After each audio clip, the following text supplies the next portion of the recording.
Hello, good people of the internet. It's Ayomide Tayo, AOT2 on Twitter, and welcome to the second edition of Keeping It Real with AOT2.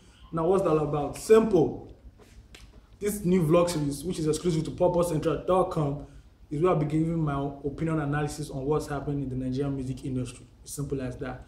No algebra, no almighty formula. It's just simple. Me talking about what's happening. What you guys say in your room, that's what I'm saying right here. But just watching it on YouTube, that's the difference. You know, a few weeks ago, we posted the first edition and we got wonderful feedback from you guys. If you haven't watched that, the first edition of Keeping It with AOT2, the link is popping up right now. And just click on it, watch it, and you get the groove, you know, of the whole thing. So let's get the second edition rolling and let's hit it hard. First things first, man, shout out to Jagz. He dropped a wonderful track last night, Redemption. That song has been playing in my head all day long.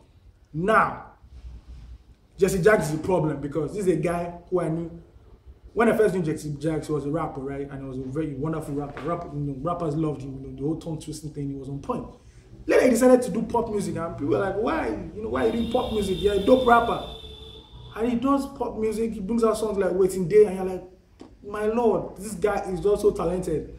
Now, you know, we all know the issue with Chocolate City. He left Chocolate City a few months ago, and he decided to go into this raga dancehall thing. If you've listened to Jagz, you could pick out, you know, his next direction because we begin to have that patois flow. And boom, last night he dropped Redemption, and a wonderful video directed by Mex. And I heard it, and my brain just froze. Like, man, how is somebody so multi-talented like this, you know, without dropping the ball once, without not losing his credibility along the way. You know, the song is magnificent. It's on that Babylon Rastafari Zion tape, but it's not, you know, he has rap, you know, he's rhyming, you know, and which is nice, and it's just, I can't describe it yet. If I'm to write a piece on that song, I don't think I can find the words yet because it's off the chain. The flute part in the song is just bananas, man. And big up to Jagz. I can't wait for a sophomore album. Jagz Nation. I know it's gonna be something to watch out for. Congrats, Jagz. That song is on point. Keep playing. If you've not heard that song, if you've not heard the song, please download it on Purple Central or watch the video on Purple Central. It's gonna make your day. I promise you, it's gonna make your day. Now, let's leave Jagz and let's talk about something else. Monday, you know, at the beginning of this week, you know, my homeboy Ferocious dropped another single off his forthcoming mixtape, Blood, Sweat, Tears and Years. You guys should watch that for that. That's banging, man. I've listened to all the tracks on the mixtape and it's solid. Pharaoh comes hard as usual. Now he dropped a new song featuring Young Six, the proclaimed king of the South South. Actually, MI called him king of the South South like 2 years ago. And the title of the song is called Niggas Fear, and it features a sample from Nas. Yeah. And in Young Six's verse, he takes shots at somebody who has been hollering at him for years, for a couple of years now. If you know the guy, his name is Cyrus Tha Virus, and Young Six finally replied. Cyrus Tha Virus Cyrus Tha Virus has never been cool with Young Six being proclaimed as the king of the South. And he's always there mentioning it in interviews. We put it on Twitter. Anywhere he has a chance, he'll tell you, yo, Six is not the king of the South.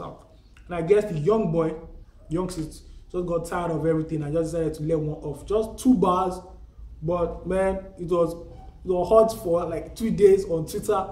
Everybody was talking about it right now. And I know Cyrus Tha Virus, being a rapper that he is, you know, when you get caught out on the track, you clap back. I'm sure he's cooking something for Young Six.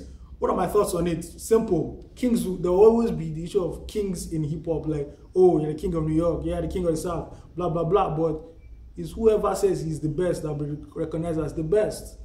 Yes, Young Six came out and said he was the king of the South, and nobody really has challenged him from that region, apart from Cyrus. In saying that, I think anybody who has a problem with, you know, with Young Six as the king of the South has to put in work and show like, yo, homeboy, you're not the king of the South. You know what I'm saying? So right now, I would love to watch this beef play out. It's good for hip hop, once in a while for, you know, rappers to just throw punches, lyrical punches, please. Yeah, it's gonna be fun, man. I can't wait for Cyrus Tha Virus. I know it's gonna slam with something hard, but it's wonderful.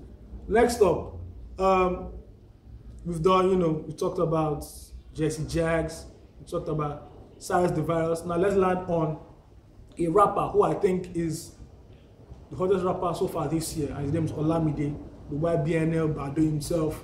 He dropped his album, his sophomore album, last year, November, YBNL. I gave it a good review. You can read it on the net NG. Just go to the net NG, search Olamide, and to pop up. Yeah, lately, Olamide has been dropping tracks that are not from his well-conceived, conceptualized album. And that has got me thinking, why would you be focusing on new material that are not even as good as the ones on your second album? Because it doesn't make sense. Because your primary product as an artist, right, is your album. And his album is not your average album. His album is damn good. And I just keep wondering, why not focus on something that is so good instead of dropping songs that are just, okay, the freestyles, the remixes, the leaks. Yeah, we get it, but the album still has a lot of materials in it, songs that need to be promoted, pushed, videos that need to be shot. I think that is where Olamide really, really make an impact. He wants to go far this year and 2014. Yeah, I know he's trying to maintain the buzz by bringing out something new, but he can do that by featuring on people's tracks, which has been doing okay, and remixing some songs. A Voice of the Streets remix with somebody like Base One or Reminisce won't be so bad. You shoot a video for it to be killer, at the end of the day. You can even feature an English rapper, diversify the base a little bit to be dope. For me, it is more of quality than quantity, and if Olamide needs to keep his buzz, he needs to tone down on the new songs and focus on the dope songs on his YBNL album. But hey, that's my thought. So that's, it's not like it's the gospel truth or anything. So let me know your thoughts on Olamide, on Cyrus Tha Virus, Young Six, their beef in the South. And of course, Jagz, do you think he's finally going to deliver that killer album that we've been waiting for? Let me know, comments on the YouTube page or on the Purple Central page. And we love your comments, we read it, we think about it, and it's all good. Until then, keep it real with yourself, your family, with your friends, and with everybody else. It's been a blast. Keep it real with AOT2.